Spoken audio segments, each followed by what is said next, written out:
Good afternoon. Watto Insurance. This is Janet speaking. How may I help you? Yes, hello. I would like to make a claim on my car insurance, please. Certainly, sir. First of all, I'd like to inform you that all of our calls are recorded for monitoring and training purposes. Is that okay? That's okay. Could you please tell me your full name? Sure, it's Mr. Bennett Fisher. Okay, sorry, how do you spell your surname? It's spelled Fischer. Great, thank you. I see that you have taken out a third-party fire and theft premium with us on a 2013 light blue Volkswagen Passat. Is that okay? Yes, well, almost. The colour is not light blue, it's light green. Okay, thank you for updating your information with us. What is the nature of your claim with us today? Last weekend, I had driven up to York on business and left my car in a monitored car park. However, it was only monitored until 8 p.m, and I did not return to collect it until 9:30 p.m, after which no car park staff were present. When I arrived at the car park, my car wasn't there. It must have been stolen. I see. Were there any valuable items left in your car which could have been seen from outside? Well, I had recently bought quite an expensive radio for my car, but the front panel is detachable, and I always stow it in my glove compartment. So, no, there wouldn't have been anything valuable on display. Okay, Mr. Fisher, thank you for that information. I'm going to send you some forms through the mail for you to fill in. Before I can do that, I need to ask you a couple more questions. Is that okay? Of course.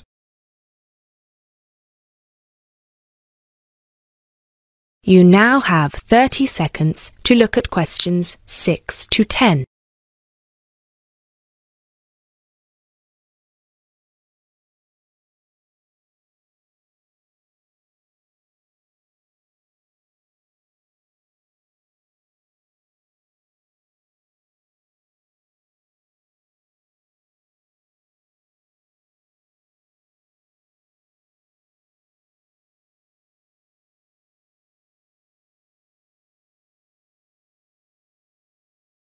Thanks, Mr. Fisher. First of all, could you let me know your policy number, please? Of course. I have it right here. It's G34C245. G34C245. Thanks. And the type of claim? Shall we say stolen car? Yes, the car was definitely stolen. I reported it to the police immediately. I actually have the report number here if that's of any use.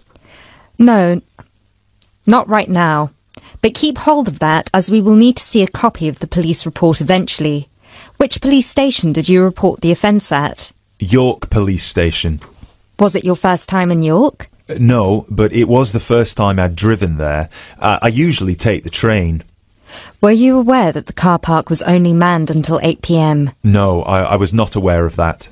Were there any signs put up on the premises that informed car owners of the risks of leaving their cars after normal operating hours? Yes, but they said the car park was going to be guarded until 10 p.m, at which point the entrance is barred so no cars can come in or out.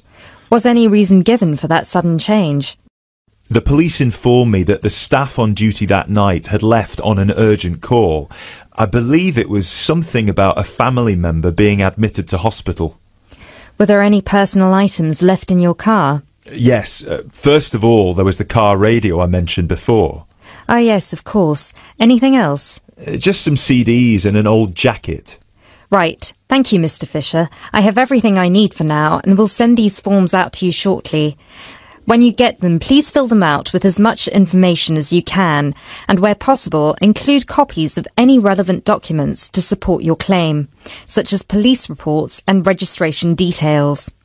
Once you have returned that to us, we can then start to assess whether you will be eligible to receive compensation. Do you have any further questions for me today? No, that's all. Thanks for your help.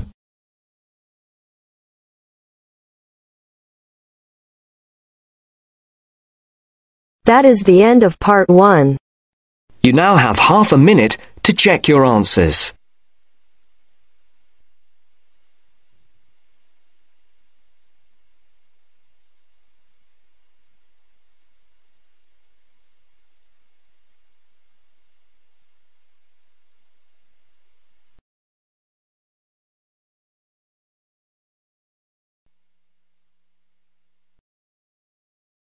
Now turns to Part 2. Part 2. You will hear a lecture on bird migration. First, you have some time to look at questions 11 to 17.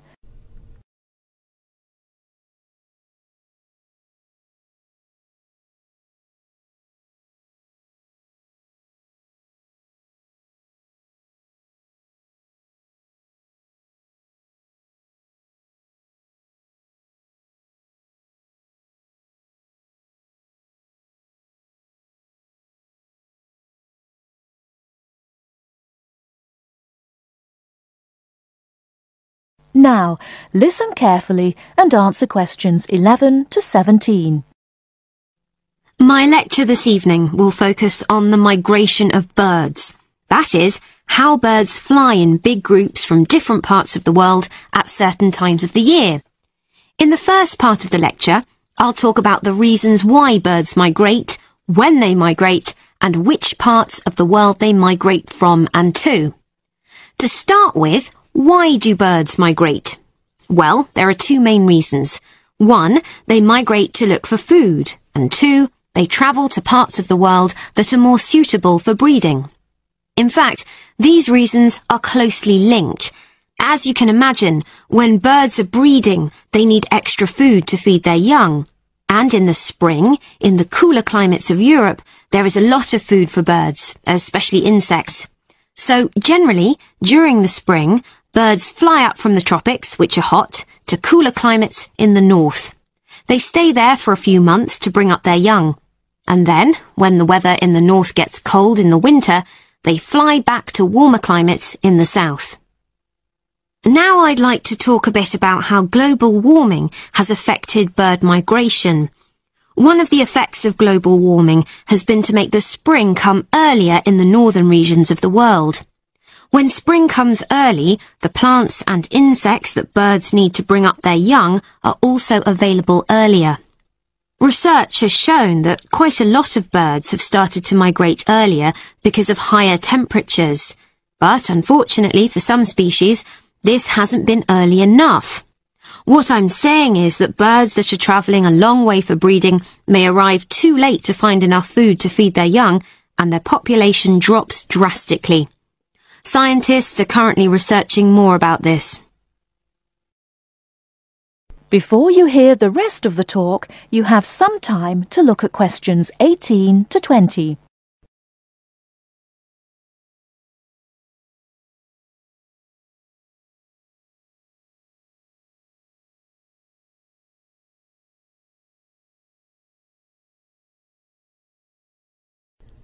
Now listen and answer questions 18 to 20. Now, I thought I'd finish by just briefly describing a few different patterns of migration. Migration varies with the type of bird and the area they come from. For example, one kind of migration is partial migration. This means that some birds in a particular species will migrate and others won't. It usually depends on how the weather affects food supplies, and very often happens in the tropics. In another migratory pattern, a bird called an Arctic tern migrates the whole length of the globe from the North Pole to the south. The Arctic tern travels between 12 and 15,000 kilometres each way when it migrates in a complete circle around the world. It's quite amazing. Right, and lastly, I'd like to mention a pattern which isn't nearly as spectacular, but is very interesting. And this is the way many birds migrate across North America. In this pattern, the birds fly northwards in the west of the country and then back south again in the east. So, if you imagine it, they're actually migrating in a circular pattern, like the hands of a clock, not in a straight line, as we might think. That is the end of Part 2. You now have half a minute to check your answers.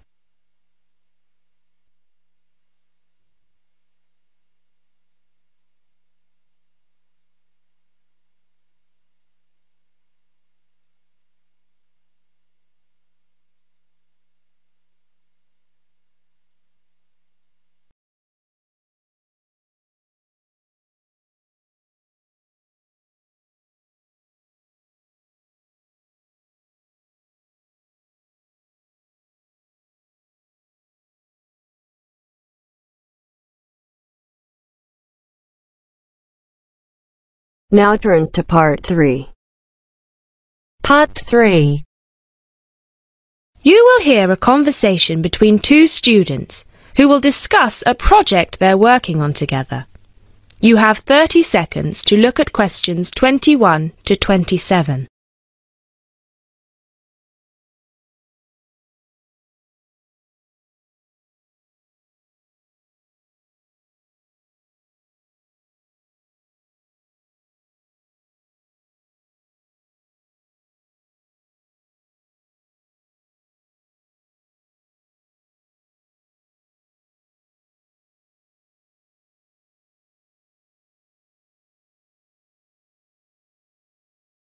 Hey Jess, glad you could make it. We've got a lot to discuss. Hi, Matt. Yes, sorry I'm a bit late. I did bring all my notes with me. Yes, me too. Where shall we start? Well, I think it would be a good idea to clarify our objectives just one more time. Yes, good idea. Okay, here we are. We need to record, photograph, and identify the plant species in 10 1-square-meter plots. Does it say anything about where these plots should be and how they should be laid out? Ah, here it is. It says that all the plots need to be no more than 10 meters apart. And how do we choose them? Ah, this is the fun part. I remember this. Here we are. Make a 1-meter square frame using bamboo sticks available from the department stores. Yes, we've already done that. I know, I'm just reading the whole section. Okay. One person stands roughly in the middle of the chosen area and throws the frame. The other person uses a tape to mark out the square where the frame landed and returns frame to thrower. The thrower then turns a few degrees on the spot and throws again. The thrower must turn slightly after each throw and vary the force of the throw until after the 10th throw they are pointing in almost the same direction as the first. That sounds a bit complicated. That's only because it's all in writing. It's just a simple throw, turn, throw, turn, throw, turn until we have 10 squares. And I guess you want to do the throwing. Well, if you don't mind. I'm sure you'll be more accurate at marking the squares. Yes, I am sure I am, and I'm sure you've got a stronger throwing arm.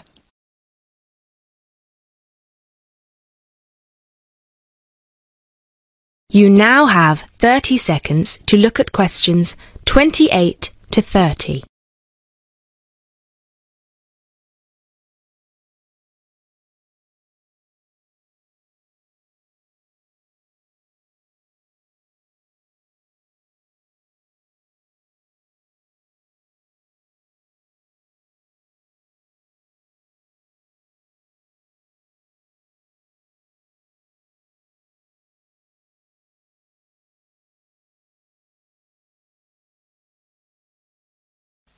Okay, good. We've got that sorted. Now we need to decide where to go. Yes, I've been thinking about that and I've brought the map. Ah, well done. I forgot mine. Now, I've identified 3 possible locations, but they've all got some disadvantages. Okay, fire away. Well, the area around this lowland marsh could be interesting. There'll be a lot of interesting water plants here. Looks good, but what's the problem? Mainly that it's already a designated nature reserve, and I think there's already been a lot of research done here. Ah, I see. Well, I'd rather do something that's new and can be useful. I agree. That's why I identified this area further west. See, here, behind the beach. Oh yes, I see. That area there, where it's flat, but quite high. Exactly. If you look a bit further inland, you'll see that there are hills which will protect that area from strong north winds. I see. Excellent. But what's the problem? Just that it may not be very interesting. We know that the geology there is not conducive to a wide variety of plants. I agree. So what's your last idea? Well, I think this one is a bit of a winner, although I did want to show you the other 2. Look up here on the north coast. Where? See this bay? Well, I know that there's been quite a lot of studies done here, but a bit further to the east, behind this headland. No one has ever looked at that. Well, I certainly couldn't see any studies. That is interesting. and the plant life could be a bit different because of the shelter from the wind the headland provides. Exactly. Brilliant, Jessica. That's a great idea. We'll go there. Thanks. Now all we have to decide is when is a good time. Well...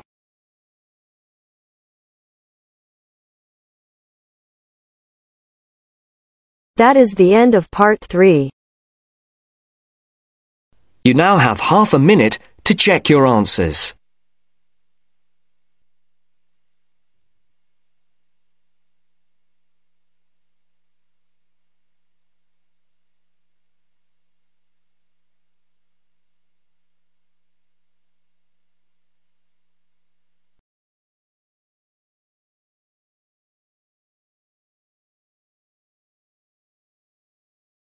Now turns to part 4. Part 4. You are going to hear a talk on 2 famous American presidents. As you listen, fill the missing information in the notes below. First, you have some time to look at questions 31 to 40.